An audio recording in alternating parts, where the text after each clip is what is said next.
Good afternoon, everyone. We've got a great panel for you for accelerating the green tech transition. We've got a lot to talk about tonight, so let's get into it. The point of the discussion is to surface the best ideas for making climate tech a force for good in battling climate change. And this is not just in the developed worlds, as we heard. We can't just decarbonize North America, which is what we say often at DCVC. It needs to be the whole world. We need to include the emerging markets and developing economies in the global south, as we just heard from that announcement. I'll briefly introduce myself, and then I'll ask Hao Xu for some quick thoughts on the Innovate for Climate coalition that we just saw launched, and then we'll get into the panel with the rest of the panelists. So first, about me. I am the co-founder and managing partner of DCVC. We are a deep tech venture capital firm based in Silicon Valley, California. We back entrepreneurs solving trillion-dollar ideas using AI, solving trillion-dollar problems with AI. This, and a subset of this deep tech investment thesis is largely focused on climate tech. So we invest in everything from energy to agriculture to biopharma to aerospace to recycling and much more.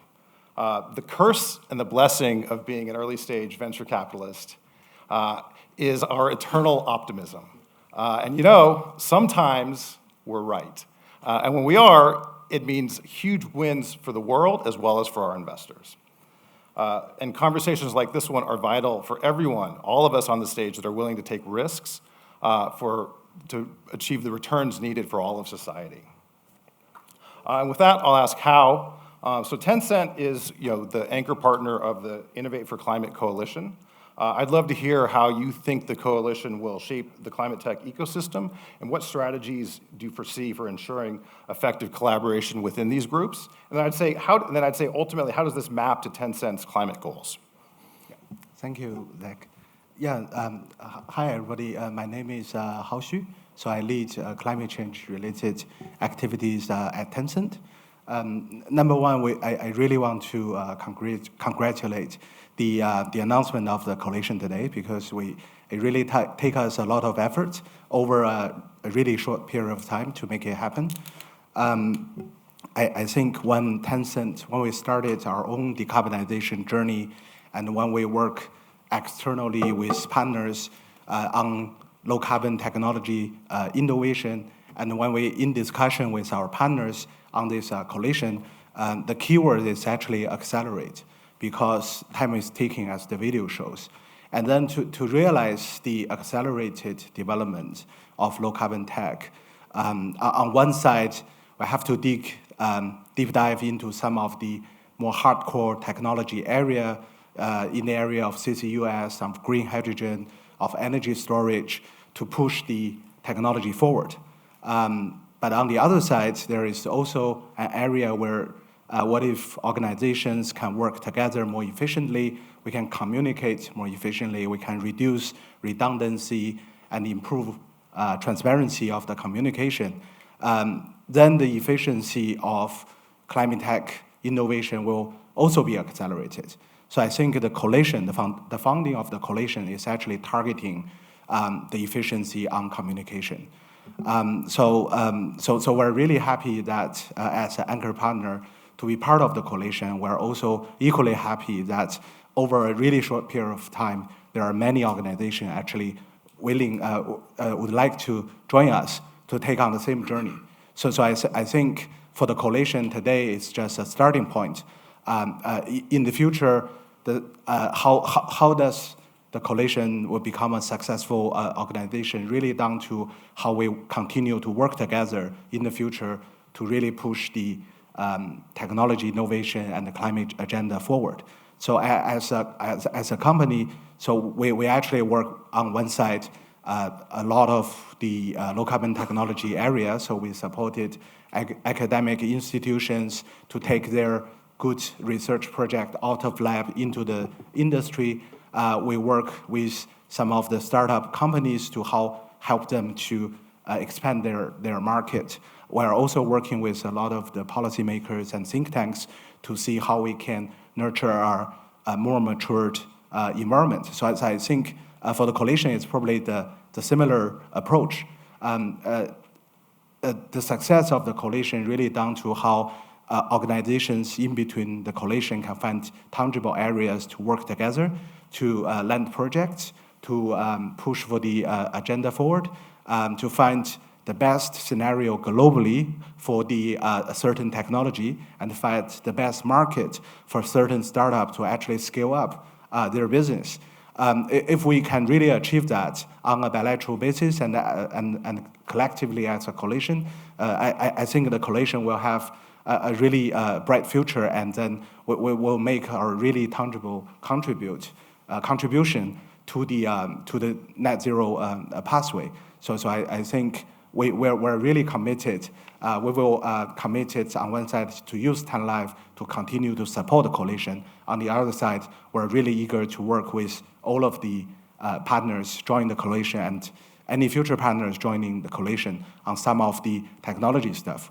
So I firmly believe that every member in our coalition is equally committed. So let's just get down to work after today and make some tangible impact. Yeah. That's great, and congrats on launching the coalition. So Noel, HSBC is a giant financial player, and recently, in September at New York Climate Week, you announced a $1 billion fund to support early-stage climate tech acceleration in companies. What was the catalyst for this, and what are some key insights thus far? The catalyst started 158 years ago, actually, because if you think about what HSBC was founded to do, it was founded to bank entrepreneurs. And those entrepreneurs over the last 158 years have created today's industrial society, have created today's industries. And the way I look at this is our role is now to finance and help entrepreneurs create tomorrow's industrial base. And we have 30 years to do it, not 158 years. So that's the catalyst. Bluntly, it's help entrepreneurs create the future. Now, what is that future, and why did we launch this fund, and what is the fund? It's a fund that's around venture debt. And why now is it appropriate?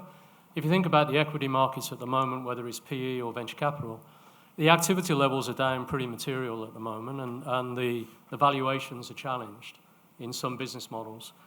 So we think there is a role for venture debt to support the equity business, the equity supply into these industries and these entrepreneurs.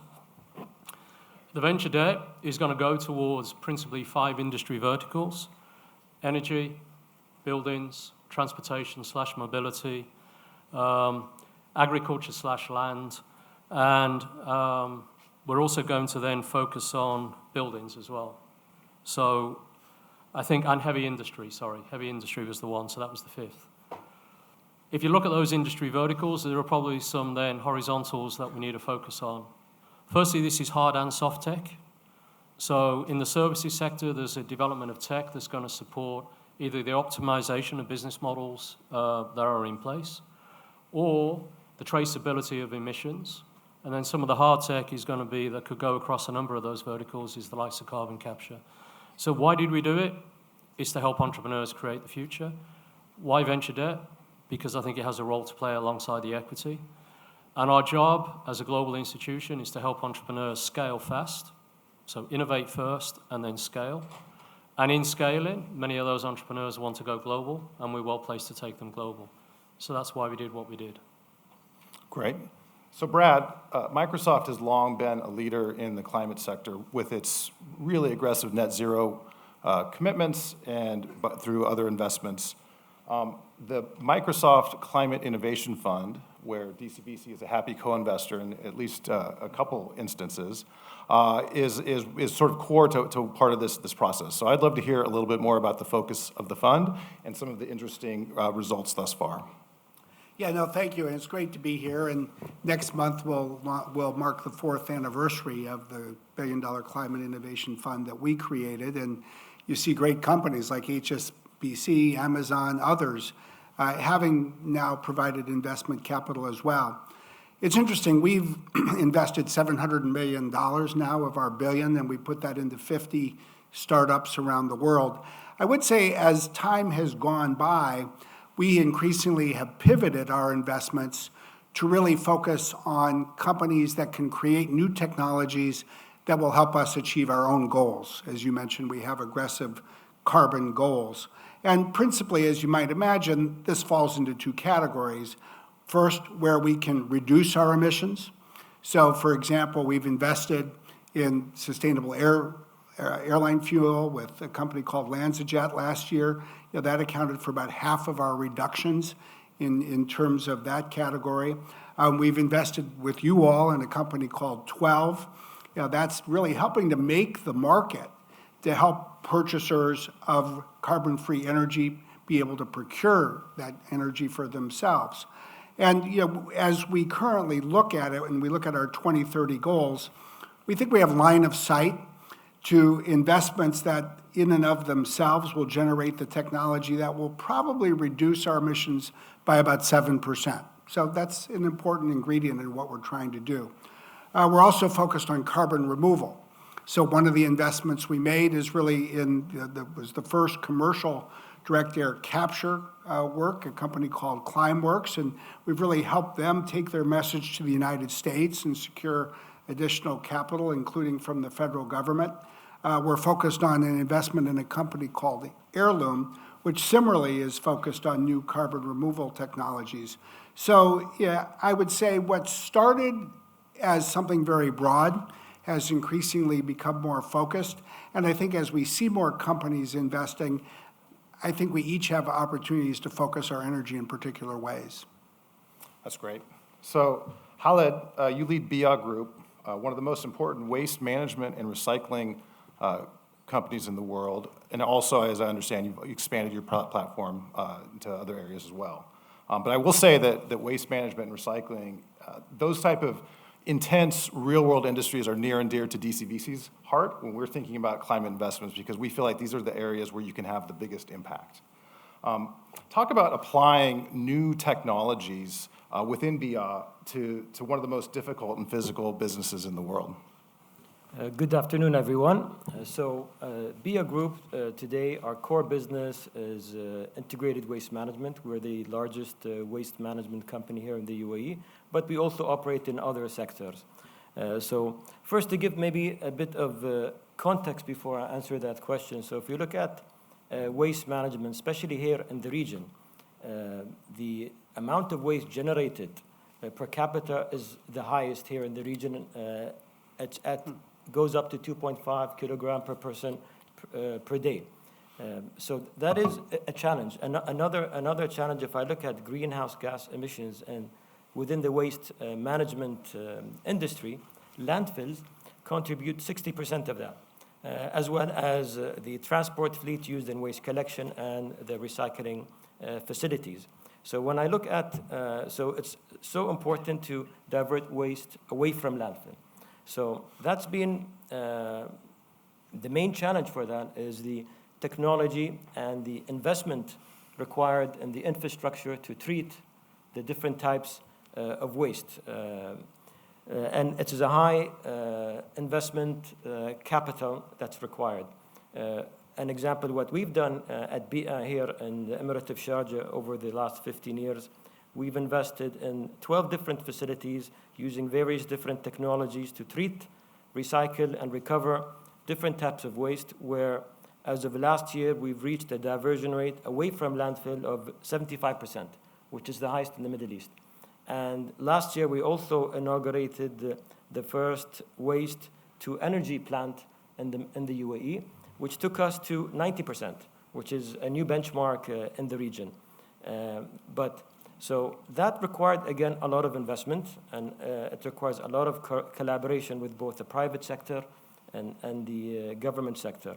But I also talked about other gas emissions, greenhouse gas emissions, is the transport fleet. So within waste management, as we generate a high amount of waste here in the region, waste here is collected on a daily basis. In other parts of the world, it's maybe collected once a week or once every 2 weeks. So that's actually also the logistics cost for managing waste is also still very high. So this is where we need to invest in technology to optimize route, to lower consumption of fuel used in these fleets. We've done a lot of that over the years, and we've been able to successfully reduce the amount of fuel we use, but still, that's still a major challenge. We're also now converting some of our fleet to electric. We're starting to test right now one of the first hydrogen-powered truck. We just started testing it last week. So these are some of the challenges, but also how we've overcome them. Now, as we've reached also 90% diversion rate, the landfill is not required anymore. So now we're repurposing that to a solar farm. So that solar facility will be able to power all the recycling plants that we have to help us, again, reduce gas emissions as well as reach our target of zero waste. Wow, that's remarkable, converting landfills to solar. That's exciting stuff. So, Kara, you're in charge of sustainability at Amazon, obviously a big company that has a large-scale compute platform, as well as the company that's responsible for getting lots of goods to lots of people all over the world every day. In 2019, you founded the Climate Pledge, which currently has 450 signatories. Tell us more about it, and also what role does collaboration play in accelerating the green tech transition? Absolutely. Thank you for having me here today. I think there's been a lot of themes here, acceleration and collaboration among them, which speak to the importance of why we took this as a pledge, and not only our own commitment, but invited others, and happy to have Microsoft and many others who are here at COP as signatories. So Climate Pledge was our commitment to reach net zero carbon by 2040 across our global operations. And we took that commitment in 2019 and then invited others to join along with us, many of whom had already made that accelerated commitment because we were looking at the science and the IPCC reporting and determined that 2050 was not going to cut it, that we needed to move faster. And where we could go faster, we wanted to join in collaboration and move across industry. So at Amazon, we work not only in our Amazon Web Services and cloud computing, but in our retail and logistics businesses. We have Amazon Studios and content creation. We make our own private branded products across devices. So we have 1.5 million employees across the world. We're in many, many different industries. And we knew that if we were going to go at net zero at that accelerated pace, we were going to have to go at it together.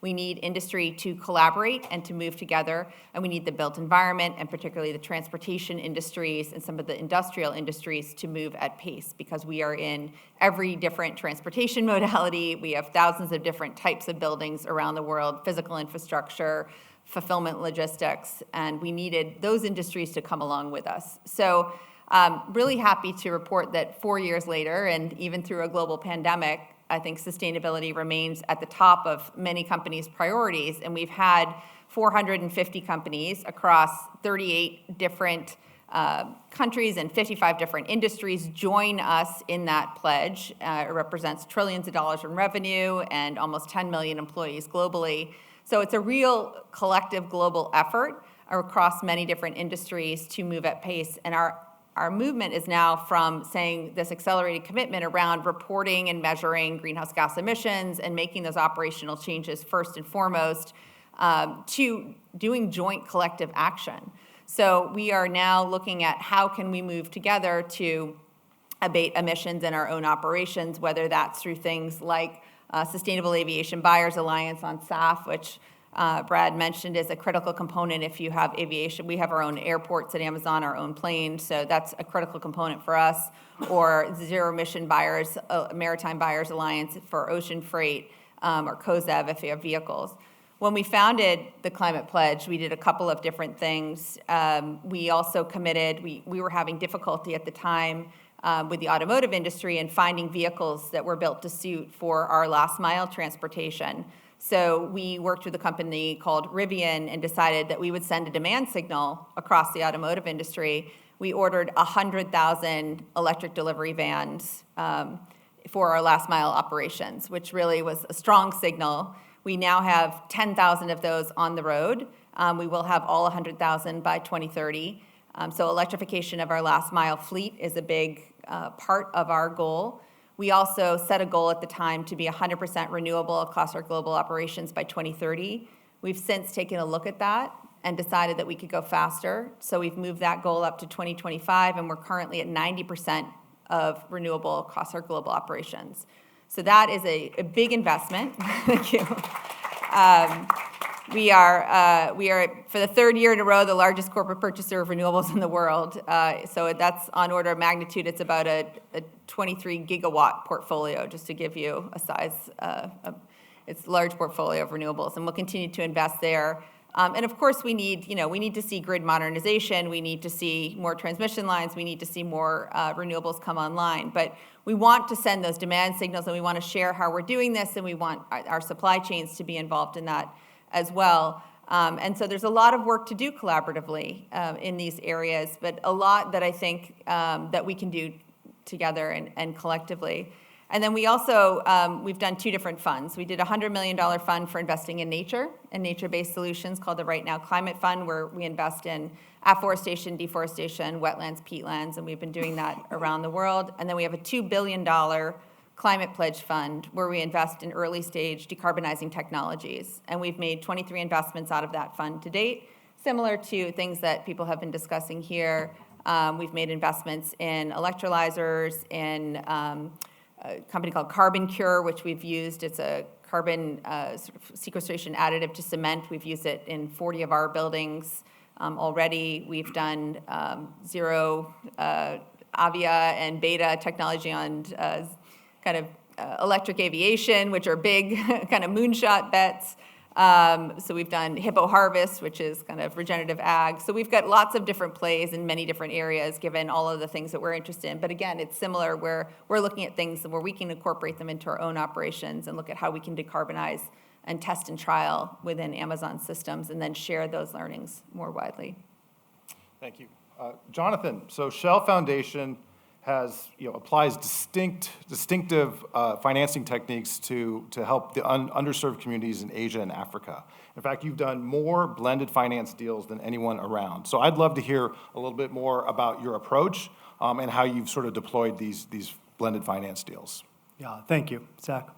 Well, listening, first of all, thank you to the panelists for the work that they've done and they've just described. I find myself, we work with several of these people, and I still find myself impressed by it, but also it leads to the question, why would you need a philanthropy to engage in this work? So here's why, and here's why we do those blended finances.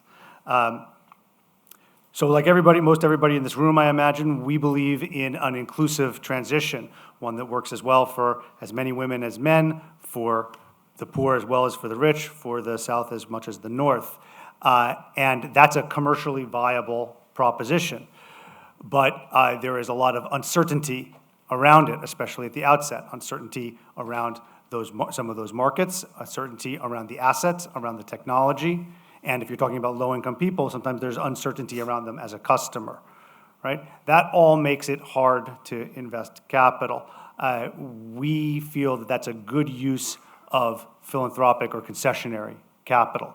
And so we do blended finance agreements like the ones you just described, often taking either the first loss or other concessional roles in large-scale funds, that can scale with some urgency, which is something we think about all the time. How do we scale these things with urgency?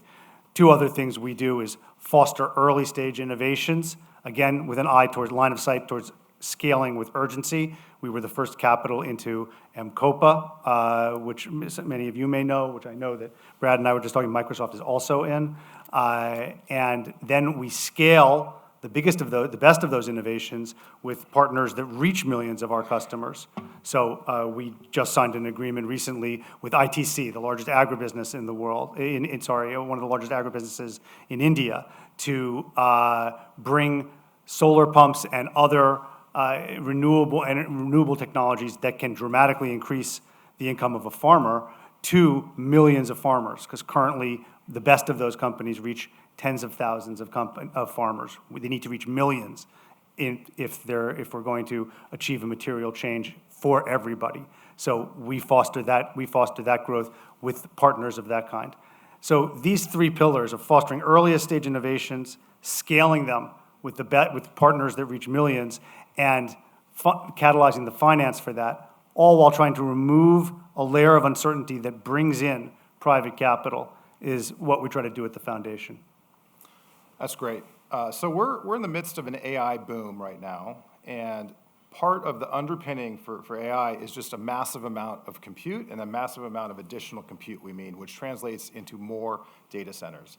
And I think something that folks aren't aware of is that each data center and data center project requires a staggering amount of power, and sometimes equivalent to a small city. These are very large projects, and lots of them are coming online all around the world, not just in the north.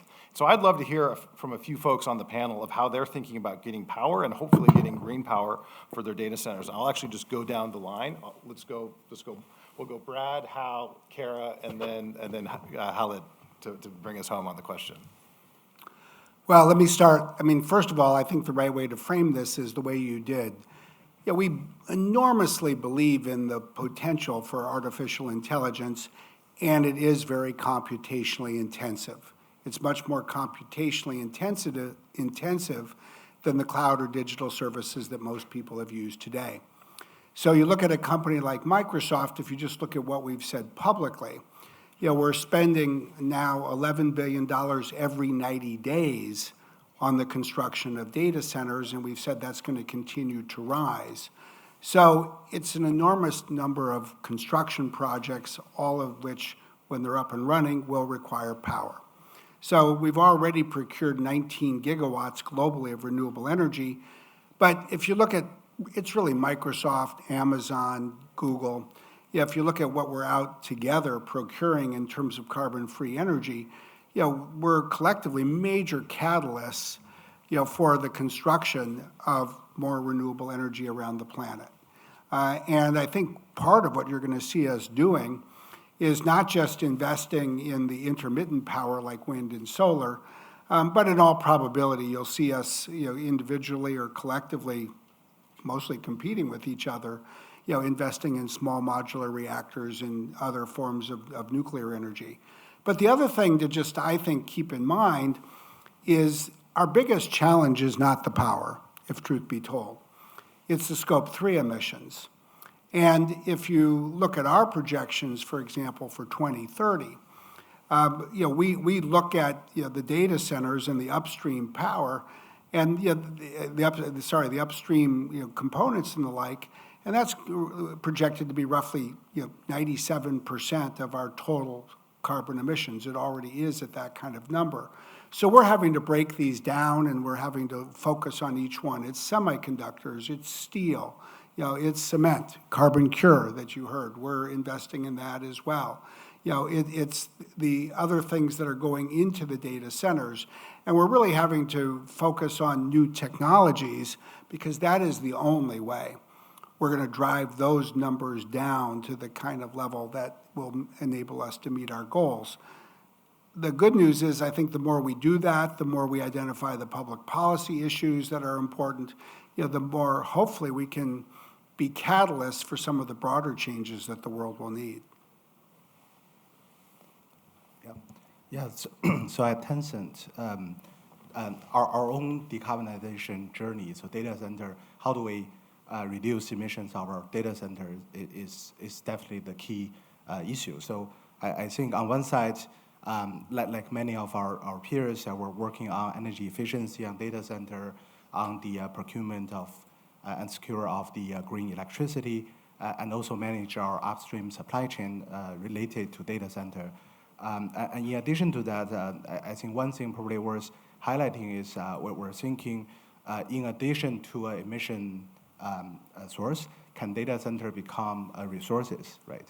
So one way of doing it is probably rather, I wouldn't say traditional way or a standard way to do it is we have solar panel on our roof, we have electrification across our data center, and we try to build a smart grid in our data center, in our data centers.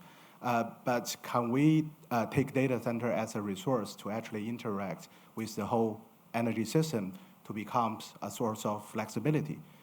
So once we try to do that, we found actually data center could be one of the cheapest source of flexibility in many of the grids, because traditionally our data center, if you look at the load over time, it's more or less a flat line.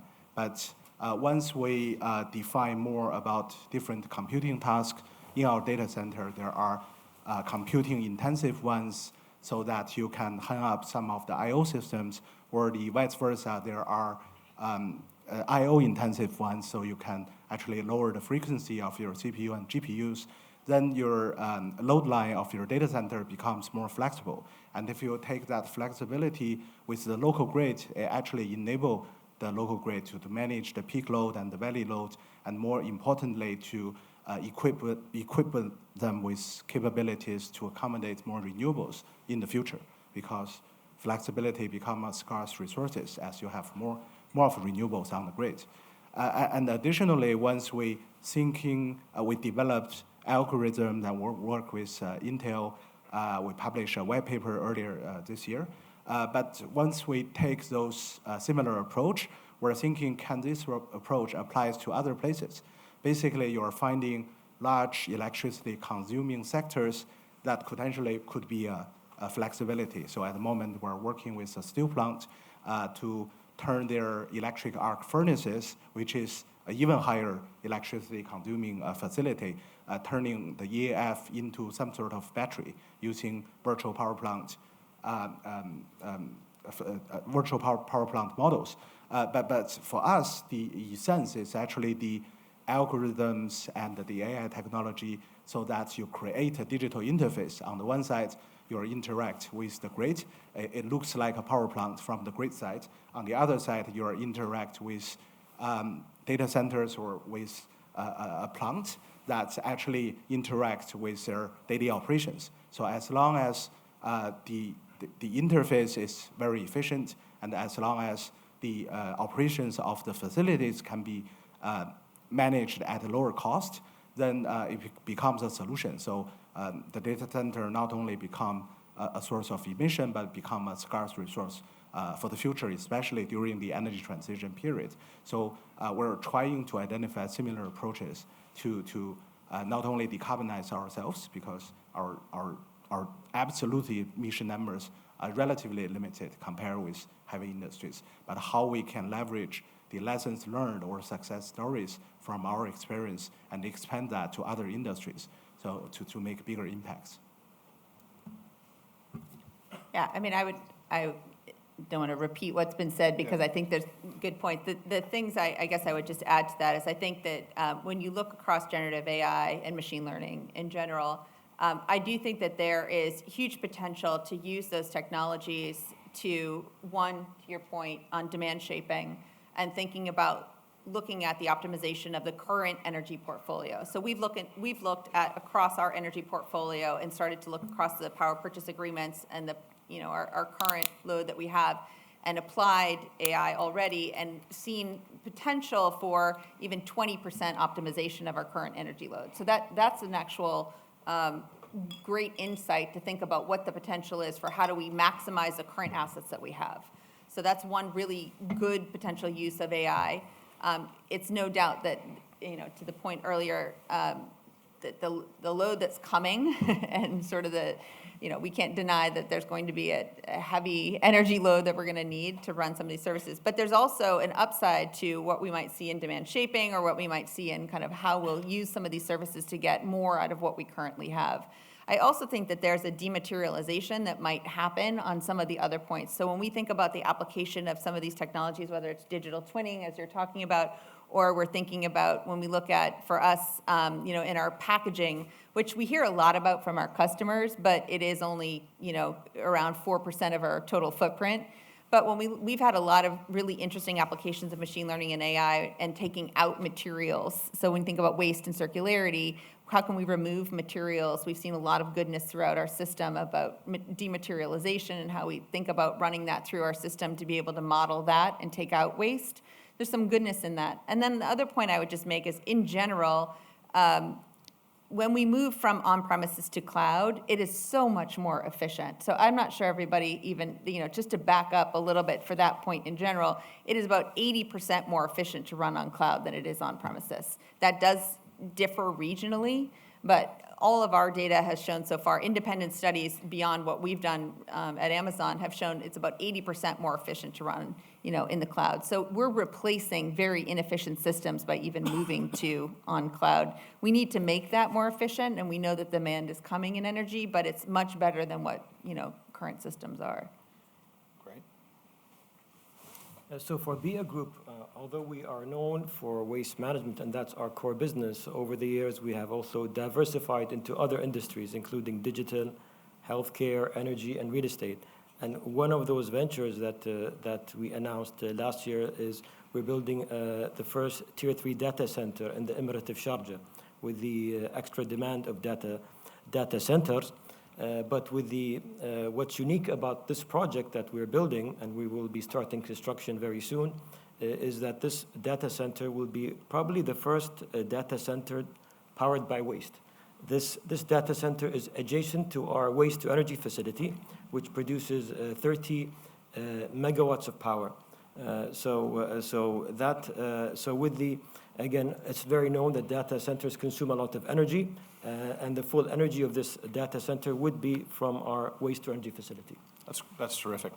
So Noel, as we saw in the video for the coalition launch, the name of the game is really ensuring collaboration among financial institutions, innovators, and corporations. And I feel like as sort of the financial institution on the board that has launched this fund, could you talk more about how you guys think about that area? Well, listen, the terminology blended finance was used earlier, so maybe I'll pick up on that.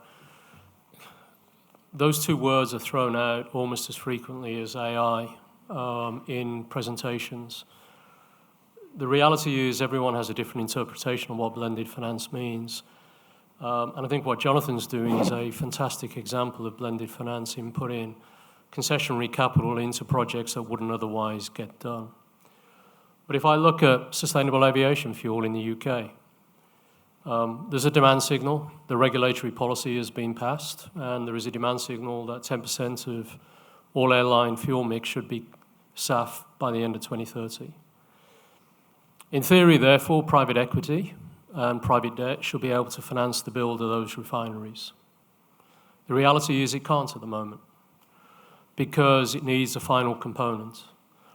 SAF at the moment is 3 to 4 times the cost of kerosene. So the economics for the first 10 years until those plants get built and operational and up to scale, the economics do not work. And governments have a choice. Do they subsidize those economics in the scale-up phase, or do they pass that on to inflation? I think many governments, therefore, have another choice on blended finance. They can put in place a contract for difference, the way they did for wind and solar, and they can neutralize that cost. If they do that, I think private equity and private debt will fund the construction of the SAF plants, the refineries. Now take a SAF plant into a country that has high political risk and high currency risk. The next evolution of blended finance is the MDBs probably need to provide some form of political risk insurance to make sure that that contract for difference contract doesn't get scrapped in year 5, 6, or 7. And probably they need to provide some currency protection because the private sector cannot cope with some of the currency volatility in some of the global south markets and the developing markets. So for me, blended finance is not a philosophy. It comes down to a contract structure. And a contract structure has to be fit for the technological case in mind and the geographic reality of where that technology is going to be scaled up. And I think that's where our organization, GFANZ, the MDBs, we're working with the World Bank at the moment and AJE to try and put together some template definitions of blended finance for different type of projects. So blended finance will include concessionary finance, particularly for nature-based projects that have to be.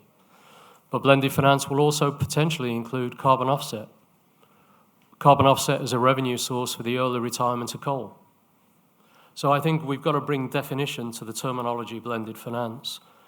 And we've got to do it in a way that that definition and contract architecture is capable of being deployed across many projects simultaneously. It can't be done project by project by project. They need to be templates on the shelf that people pull down and say, that's the way to get that project finance in this market versus that market. Thanks. Jonathan, you're the author of a well-received book on investing and growth in Africa. So I would ask you, how can climate tech and climate tech investing and accelerating climate tech, how can that best succeed on the continent? Yeah. So if I can consolidate down, it's, there's this phrase, not invented here. It has to be invented there. So when we engage on technology adaptation, let's say from the rest of the world to a country in the global south, and that might well be a south-south transfer, right? Not just from where you live to Nairobi or wherever, but in either of those events, what we're learning, and we're still learning, is that you might be able to transfer the technology, but you can't transfer the solution written as a whole. The solution has to originate from the place where it's going to be used, as does the problem definition. I mean, all too often, somewhere between defining the problem and developing the solution, there is a neglect of the local context. And I'd say that maybe 80% of the technology ventures that I've seen, and unfortunately a significant percentage of those that I've invested in the South, failed because of that reason. It was brought in too much from abroad. So I'm going to use that as the short answer. That's great. So we are winding down on the panel, and I think we have time for one last speed round, please, question for the panelists. And the theme of the panel is accelerating the green tech solution. So I would love to hear one green technology that each of you have helped accelerate, whether this is by investing in it or by implementing it in your companies or in other ways over the past handful of years. So I think we could just start with Brad at the end and just come on down the line, and then I'll wrap up. Well, I mentioned several earlier, but I'll go back to green cement, carbon cure, which has new techniques that are reducing the carbon emissions associated with the production of cement. I just think it's a great example of if we're expanding or building buildings, it's something we all need to think more about. I remember working on financing wind and solar about 20 years ago, so I suppose that's now old tech. In terms of new tech, I'm pleased that we have just been actively involved in leading some of the financing on a hydrogen plant in Saudi Arabia. Some other banks have been in there, but we took the biggest share of the debt burden on that. That's a project that was on paper a year or two ago, it then got financed, and it's now being built. And that, for me, is bringing technology to scale and bringing it into a reality. So that's our role in life. We're an intermediary to help finance. Engineers and scientists build the future. Yeah, earlier this year, Tencent actually launched a Carbon X program focusing on carbon removal and CCUS technologies. I think the most notable surprise, happy surprise for us is actually the diversity of these technology that are available just in China. So we have carbon capturing technologies, leveraging chemistry and physics, and can be used in both point source capturing and also DAC. We have carbon utilization technologies at the moment, even without a carbon price, that can compete with some of the basic chemical production and some of the mineral production.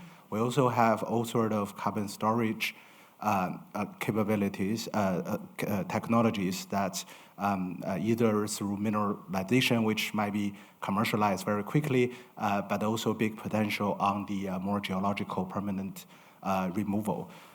So I think in that sense, we're really optimistic that the carbon removal and CCUS technologies will probably be one of the key area in particular for industry, for China, for countries like China that have a huge industry base to actually have a really a systematic transition towards a net zero world. I'm going to highlight a company that we invested in, but also kind of a concept, which is that we have the fund I mentioned earlier, this $2 billion fund that we invest in the early stage decarbonizing technologies, but we took 50 million plus out of that and put a gender focus on it. So we launched a gender equity part of this where we wanted to make sure that 50 million plus of that went to women-led climate tech solutions, because not enough of the funding was going to companies that were led by women, and women are not receiving enough of the venture funding. So one of our first investments is in a company led by a woman who is leading on converting waste into bioplastics. And we need new solutions for how we're converting and recircularizing materials, including waste product, into new materials, new packaging materials, and new bioplastics that we can use around the world to, of course, as a company that sends lots of materials, to protect those materials and those products that we send around the world. So we're really excited about that, but also about the gender equity focus that we have on that investment. So company called Genesis, and we're really excited about it. So I'm going to go a little bit from the prosaic to the rarefied. One that we've seen a lot of impact from is simply biodigesters, right? Waste to energy on the farm, right? All in a closed loop. And the second is a set of projects we're working on now with about 3 different partners on bringing AI and other computing technologies to voluntary carbon markets, such that they're more transparent and work more for the poor, delivering the carbon benefit directly to the low-income consumer. A breakthrough technology that we have been working on for the last few years, which we hope to announce during this week, is a waste-to-hydrogen plant that will be producing from municipal solid waste commercially viable hydrogen that is carbon negative. Wow. So we'll be announcing more of that during this week. Oh, exciting. Well, this has been an excellent discussion, folks.